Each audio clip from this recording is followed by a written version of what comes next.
வாங்க சேமியா கிச்சடி எப்படி செய்கிறேன்னு வீடியோக்குள்ளே போய் பார்க்கலாம் வாங்க. வணக்கம் மக்களே, வாங்க நம்ம காலையில் என்ன செய்ய போகிறோமோ நம்ம வீட்டில் சேமியா வச்சு ஒரு சேமியா கிச்சடி தான் செய்ய போகிறோம். எப்படி செய்கிறேன்னு வீடியோக்குள்ளே போய் பார்க்கலாம் வாங்க.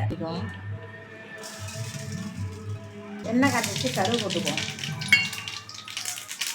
2 பட்டை இலை போட்டுக்குவோம். வெங்காயம் இருந்துச்சுன்னா வெங்காயம் சேர்த்துக்குவோம். பச்சை மிளகாய் 3, கருவேப்பிலை சேர்த்துக்குவோம். கேரட்டு, பீன்ஸு, தக்காளி எல்லாம் சேர்த்துக்குவோம். சேர்த்து வதக்கிக்குவோம். நல்லா உப்பு சேர்த்து வதக்கிடுவோம். ஒரு வதக்கிட்டு காய் வெந்துட்டு தண்ணீர் சேர்த்துக்குவோம். கொதிச்சு வச்சு இப்போ அதையும் சேமியாக போட்டுக்குவோம்.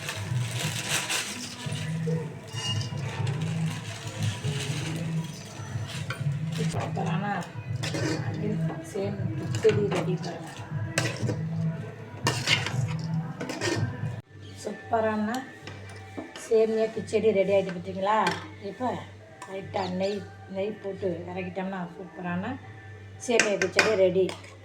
இந்த வீடியோ பிடிச்சிருந்தா லைக் பண்ணுங்கள்.